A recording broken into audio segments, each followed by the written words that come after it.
Hello, everyone. Welcome to the WookieCast. Today we're here with Gavin Hignight. He was a writer for Star Wars Resistance, and he's also a screenwriter and producer for many other things. Thank you so much for sitting down with us today. Thank you for having me. I'm always excited to talk about resistance, so glad to I'd be love here. if you could talk about, or well, list off some of the other things that you've worked on as well. Sure, yeah. My life pre-resistance, I had worked with Brandon Auman on Ninja Turtles, arguably one of my favorite projects I've ever done. That was nicknamed the 2012 show. And I worked with him and team on Ninja Turtles for quite some time and did some various episodes of Marvel shows. Uh, and then kind of post Resistance, my life's veered towards anime in a very satisfying way. So I did the Tekken anime for Netflix, which came out a few years back. And then most recently, Gundam Requiem for Vengeance, which came on Netflix in October, November, recently. So yeah, just trying to do as much sci-fi adult anime kind of stuff as I can. For Teenage Mutant Ninja Turtles, did any other authors kind of migrate, so to say, over to Resistance? Yeah, that's kind of how it works sometimes with like if someone evolves into being a showrunner, a story editor, like Brandon did, they get comfortable with, writers that have proven themselves and they know those writers' strengths. And so there was a few of us who had worked on some Marvel stuff, Ninja Turtles, and then over with Lucasfilm on Resistance. Eugene Sun is a writer that comes to mind. Burke and Wyatt, Doc and Kevin, otherwise known as. Who else made the Mark Henry, I think, did the jump between the two. So yeah, and Brandon would know our strengths and what kind of episodes to kind of assign us or what kind of writers room to put us in while we were working on Resistance based on those, our previous work together. So when did you first get involved with the project? Near probably the beginning or later into the first Yeah, season? I was so excited. We worked on the show. I worked on it from season one, which meant that, we were working way, way ahead of it being announced or people knowing what it was. And it was this secret I was bursting to talk about, being a lifelong Star Wars fan. So yeah, I think I averaged 2 episodes a season, which meant going to work with the team, I think 2 times per season for the writers' room for like our writers' summit work. And yeah, just, dream come true kind of gig. I love the show. I love the characters. Um, and then like the little corner of the Star Wars universe we got to occupy. So, yeah, fond memories. You mentioned that you were a longtime Star Wars fan. What was your first introduction to the franchise? Oh, well, I am one of the, not to date myself, but I'm one of those that started with New Hope. But I mean, I was so young, I don't really have a movie theater memory of New Hope. But I very specifically remember being taken to go see Empire Strikes Back in the theater, and what a just, profound experience it was. I think my earliest Star Wars memory is leaving a mall with my parents and my brother uh, in between Star Wars and Empire with my Han Solo blaster toy that I was so excited to get. And I still remember being in the mall parking lot, coveting this. I had a blaster like Han's, and somewhere in my toy collection, I still have it actually, which is amazing. I did notice on your social media that you collect a lot of just action figures and stuff. I How'd you get do. into that? Kind of same time when you grew up at that time period with like the 80s was such a golden age for toys that I just couldn't help but it was kind of just embedded in my DNA. I've always been like a big sci-fi comic book kind of, nerd. So I was lucky to kind of turn it into my career, right? And turn my fandom into being creative and writing. I was heavily inspired by stuff like Star Wars and like the Star Trek films that were in the theater in the 80s and Indiana Jones. I mean, all of that just, Tron. How could it not make me a fan of all this stuff, right? Right, And for I just sure. never stopped. And then in recent years, Doc Wyatt, who also worked on Star Wars Resistance, him and I started a toy company, and now we actually produce collectibles based on IP that we are fans of that have not received the toys we think they deserve. So yeah, it's a lifestyle. Um, what were some of your favorite aspects working with other writers on Star Wars Resistance? You mentioned that there's writer summits, and we just never really hear a lot about the production process. Yeah, no, would love to talk about it. Often on a show of that style, you don't necessarily have a writing staff. Sometimes you do. Often you use kind of a regular group of freelance writers, and you have everyone come in for a story summit, and break story is the term, and breaking story means just coming up with like the showrunner. And in this case, it was basically Justin on one side and Brandon on the other. They would come up with these pitches for episodes, for the season. They had a vision, you know, and they would pitch that vision to the producers and creative team and story team at Lucas. And they would get kind of a check, and then they would go into the summit with us. And as a group, we would brainstorm and beat out, on note cards on a board or on a dry erase board, the how the episode's going to shake out. And I've said this before, and I'll say it again. I've done a few of these for different shows, but Star Wars was inspiring and intimidating both because on these projects, there's always like that one person who's like the smartest person in the room and the most creative.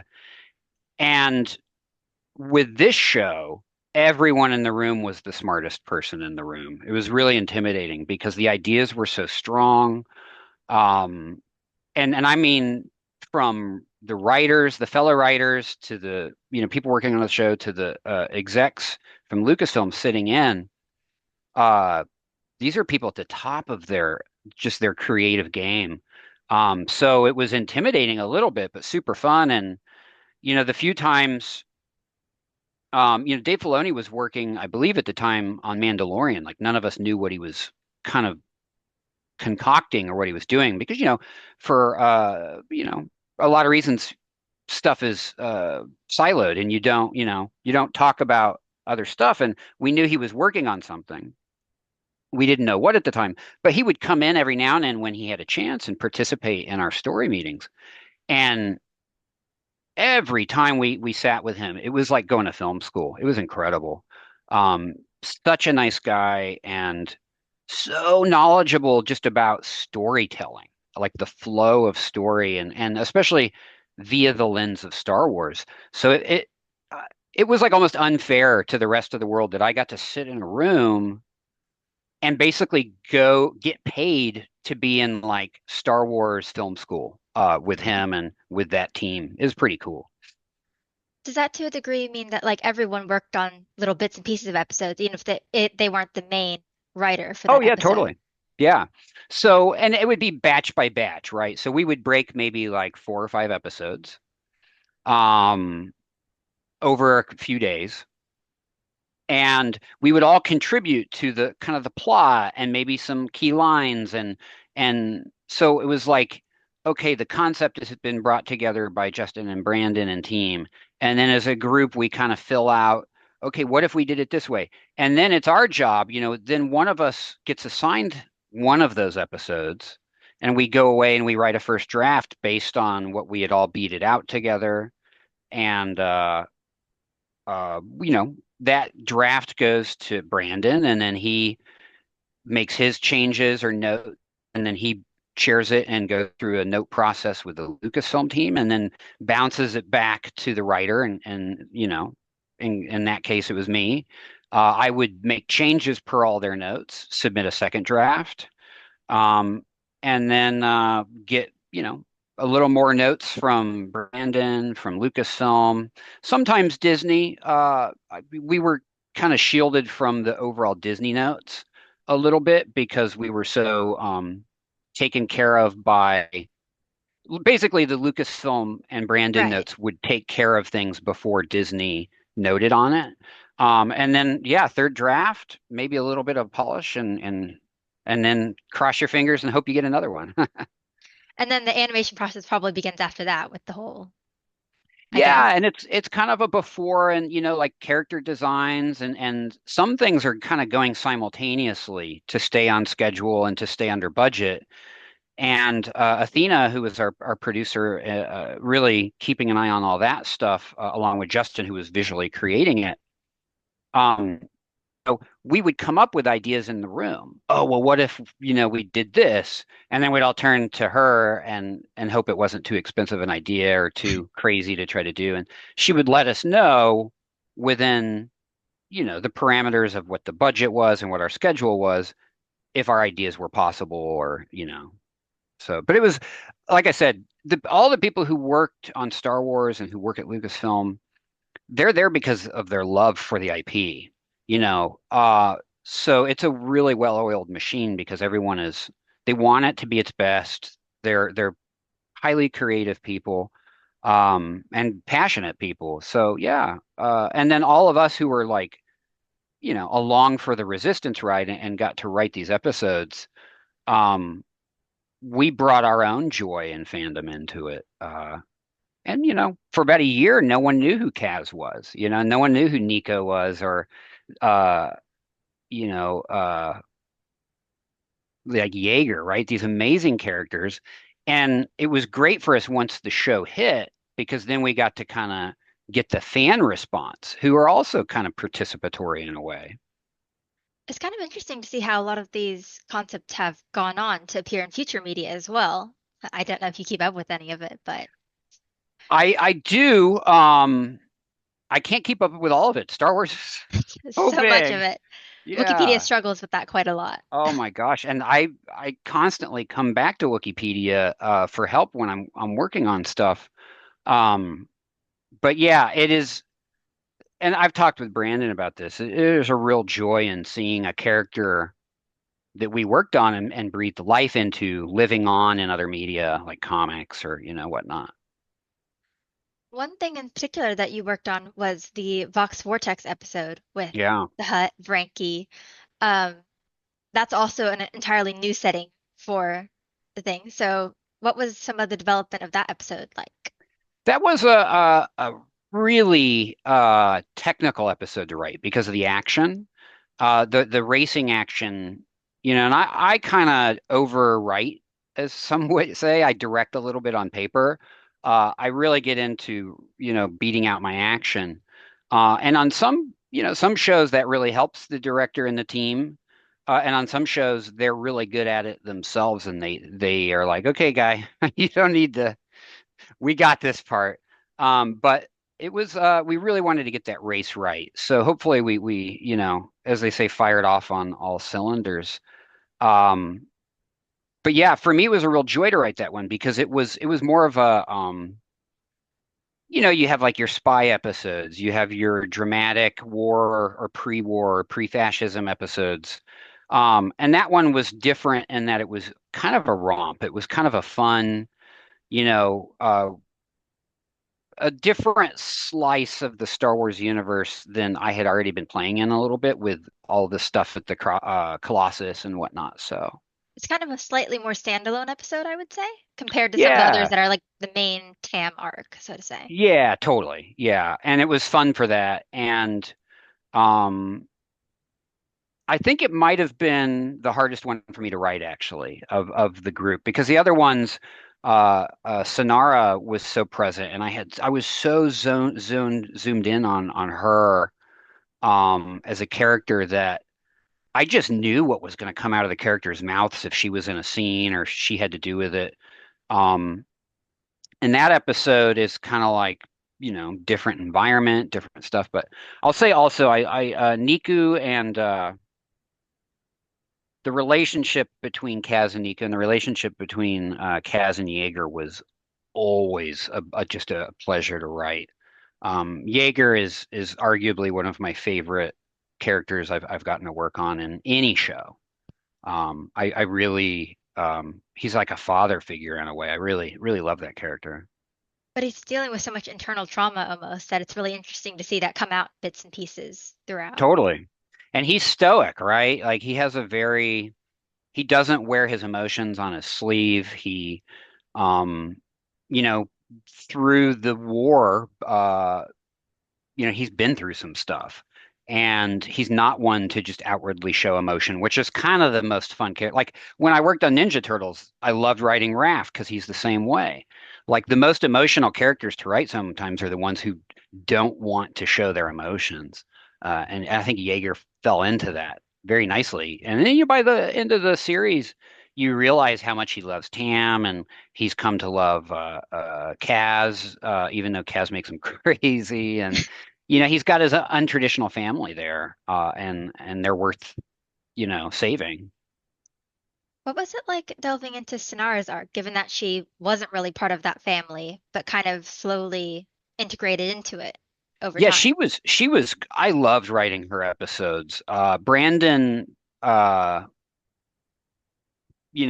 me on more than one that really had a focus on her. And I love when you meet someone who's like an anti-hero or who's kind of you don't know where they stand. Are they morally gray? Are they a bad guy? And I liked that you kind of never knew with her, that she could kind of go either way. I think deep down we all knew from the beginning that she was ultimately a force of good. But she was coming at everything from a different angle as well and had her problems. Um, and I love too that it was kind of a reversal between her and Kaz. She grew up hard. She had lived like this, hand to mouth, kind of dangerous, piratey kind of existence. So she had really lived hard. And then you meet Kaz, who had it pretty easy up until he decided to, change his life and end up on the Colossus. And usually, a lot of shows or older media would be like they would reverse it, and the main hero knows everything, and is flawless and is well experienced and is the badass. And it was fun to write scenes with them. Like if it was a gunfight, he's gonna fumble around and not know what to do, and she's gonna like take care of business. So their juxtaposition was always fun to play with too. A big aspect of that is kind of Kaz's inexperience, but also that they're just fleeing the First Order in a time, especially in the second season, they're fleeing the First Order. Yeah. One of the episodes you worked on was No Place Safe, where they're actively running from the First Order. Was the action in that episode also hard? Because that's a very fast-paced episode, from what I recall. Yeah, that is actually my favorite episode I wrote of Resistance, because it was so emotional. The oh my gosh, I really did get, and I talked about this with Brandon when we were working on it. I really got emotional with the Niku, the when Kaz is leaving the station. We really played it like this is it. Kaz is he's gone. And um getting to basically go through his goodbyes with everyone was that I knew it was going to be my last episode. I knew at that point this is my me saying goodbye to Resistance. Um and to have the good fortune to be getting to write Kaz's goodbyes to everyone is it was very like I don't know, therapeutic for me to say goodbye to everybody through Kaz. Um, the action too was great. That team does action so well. I loved the dogfight stuff. But then I think just the melee and the ground battles and stuff, you could tell these were people that had come from Rebels, had come from Clone War. The animation team over there, they know what they're doing. So I actually got more lost in the emotional arcs of that episode than I did the action. There's also some interesting, just kind of humorous moments, even in such a dark thing. It's like Kaz is crashing the ship again. Again. Yeah, no, and that's the best way to digest the dark stuff, right? I think especially like really dry humor, which Niku is a man like that character was great for quirky, dry humor that wasn't too silly. It was just character based. And that's the best way, like a good horror movie or a good drama will give you a break from the darkness for a little bit with like a laugh and then pull you back in and punch you again. So, yeah, it's a fun one. Um, I've heard over time that a couple episodes in season two didn't quite make the cut. They kind of disappeared. I was curious if you Yeah. remember anything about those that you'd like to talk about. Because I've Oh, spoken with Brandon Allman and he mentioned there was one where Mika Gray and everything they go oh, off and do things. And if you were part of the story breaking, we'd love to know anything since they're yeah. lost media. I I remember that there was two, and I remember that just being crushed that they weren't gonna come out. Because I think I was part of the group that had broke them. And beat it out the story.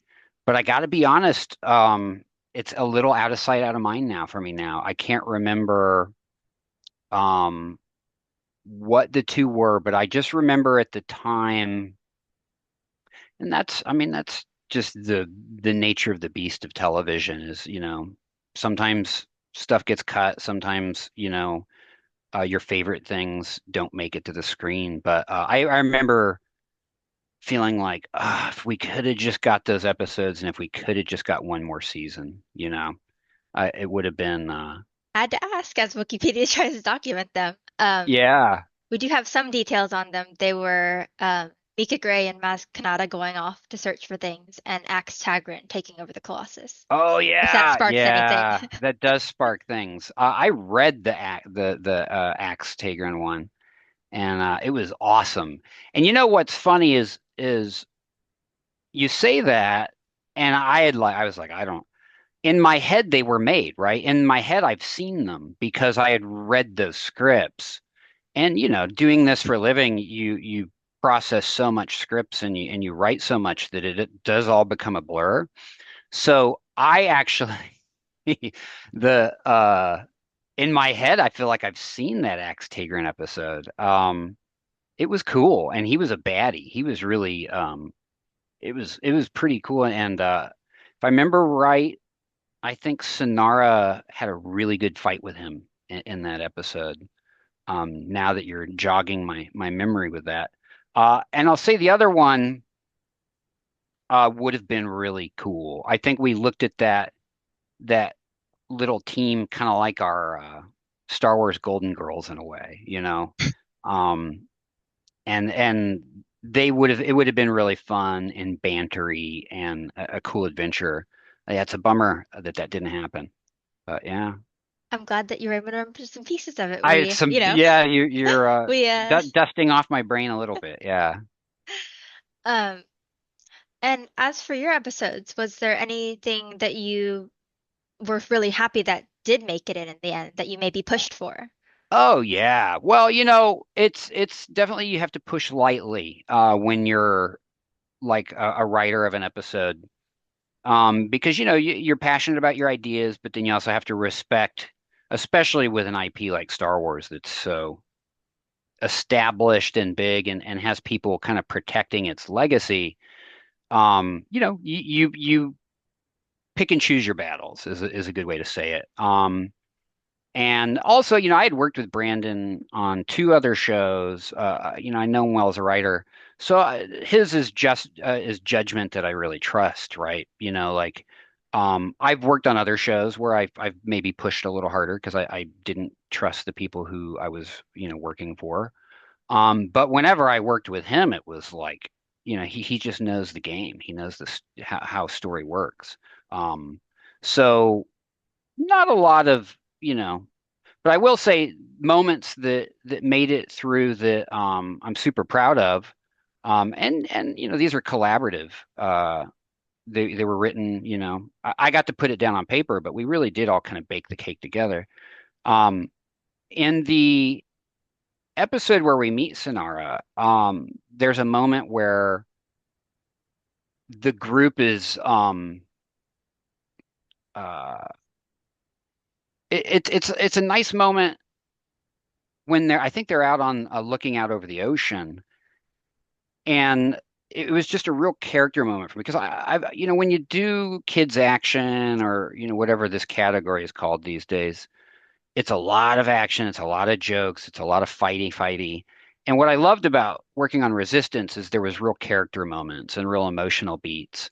And I just remember writing this scene that was like um Tora, who was another great character, and Synara, and I think Cam, and then Kaz is kind of not part of it, and he's the one feeling like left out from their conversation. And I just remember really enjoying being able to write that and knowing it was going to make it on TV, because it just felt like a scene from a 1 hour drama that happened to be in the Star Wars universe. If you could have explored any one character's story further into a season Oh, three, who would you have wanted to focus on? oh gosh. The list is, I mean, I loved Bucket, the droid. I would have loved more Jaeger and Bucket moments. Uh, I think Kaz deserved another season because we were watching him really transform into a hero. He starts off as this goofy kid who has the right ideas, but he's unseasoned, and you kind of see him, grow and turn into the uh, the rebel basically, um, that and at great cost, right? Like what he wants to become or how he wants to be, he is kind of forged in him through some great loss that you see, um, you know, due to the First Order. And it would have been nice to explore another season with him as he really, steps into his own. I think a lot about Neon Genesis Evangelion, one of my favorite anime. And for years and years and years, the show is so frustrating for me because Shinji, the main character, cannot break through and cannot step into himself and become the hero that we were all craving. And when he finally does, um it's so good and it's so rewarding. Um, Kaz was a much, less flawed character than that. But it would have been nice to see him really come full circle. Also, I would have liked to see, I think had there been another season, Tam would have been with the First Order longer, and that would have had more stakes and more drama. Um, it played out nicely, but I think how crazy would it have been if you were watching for like half a season or more and they keep coming up at each other in dogfights and that, it would have been nice to see her get explored more on the First Order side for sure. And then there was Agent Tierney just being manipulative. I guess maybe if there was a third season, she wouldn't have died just then. She might have gone on slightly longer. Oh, totally. She was a great character, right? And like you want more. But I guess it's always good to, leave people wanting more than than not. More tie-in media over time. Yeah, totally. Yeah. You mentioned earlier about having used Wikipedia quite a lot. Yeah. Was it ever used when writing Resistance? Oh, definitely. Definitely. And I can't say much. I really Of can't, but I'm course. currently working on a Star Wars project. And eh, I've had to mine very heavy into lore.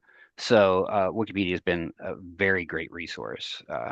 And obviously Lucasfilm has a great archive team and library and wonderful people who help. But I'm often at home or wherever typing away on my computer, and I need to know the name of a device or a explosive or a species or a planet or a star system. And I really appreciate, everything that y'all have done because I can trust it. And maybe someday down the road we'll have you for chat again, whenever that uh, Oh, may debut. yes, I hope so. Yeah. TBD, to be continued. Yeah. Um, some final wrapping up questions. Sure. You did work on the Doza Dilemma as well, and that's something we haven't quite talked about too much in Oh, this yeah. episode. He's such a serious character. What was writing that like? Oh, I love Doza. I love Doza and I love Tora Doza. He was a real I really like that character and I really identified him with him quickly. I always kind of we had the advantage of knowing his past before the audience did.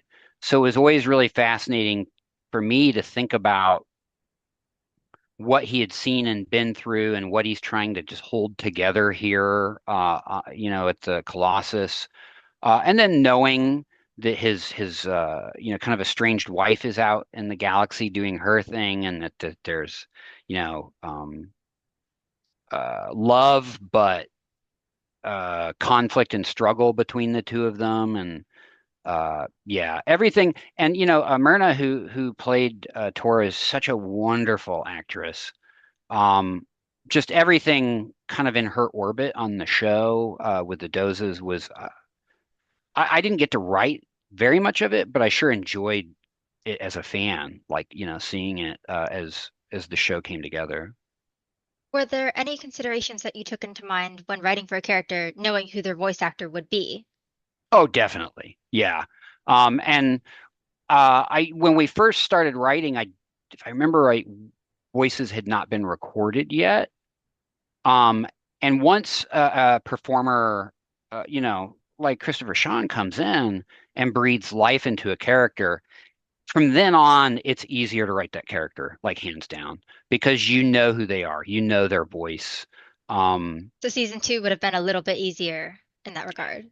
Definitely, because then you just hear Kaz in your head, whereas, we had a vision and uh it was very well constructed for us by Brandon and Justin. But yeah, once you have that talent come in and the Resistance had a great voice talent, and they put that voice to the character.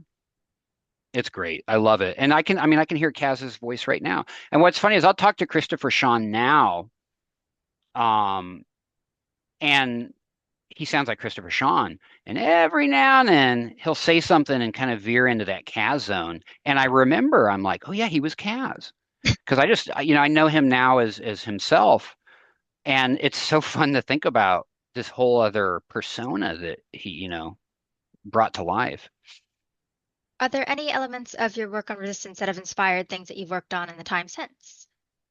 Yes, definitely. The project I can't mention for one. I draw a lot of inspiration, not only in how Star Wars is when it's working, the way I feel like it should be, but also just my approach. Like I said, being in those rooms with that team was in many ways like going to film school and really learning how to analyze story and uh, how animation plays out and just the medium itself. So uh, hopefully every show I work on installs a little bit of lessons for me to take into the next one, but that don't definitely that one did, yeah. If people would like to keep up with you and your future work, what social media platforms can they find you on? I'm mostly active on Instagram because I'm very visual and I post way too many toy photos. But yeah, it's just Gavin Hignight. It's my name, Instagram, Gavin Hignight. Uh, and That's mainly it. That's basically, I like that it's a positive environment, that we're all posting images that we celebrate, and it's not, I life can be toxic, social media can be toxic. Uh, you know, I try to maintain a very positive all inclusive, no hate zone in my social media. So, yeah, those who love everybody are welcome. Of course. Thank you so much for sitting down with us. It was a pleasure. Uh, It was a pleasure for me. I love the show, and it was really good memories. And not every gig is like that. And I'm always going to be very, from the kid, who grew up in late 70s, early 80s, Star Wars fan to, the Star Wars fan I am now. I was actually, while we were talking, I was playing with my figure. I was messing around. It's how cool I got to participate, right? And play in that universe. So thank you for letting me talk about it for a little bit.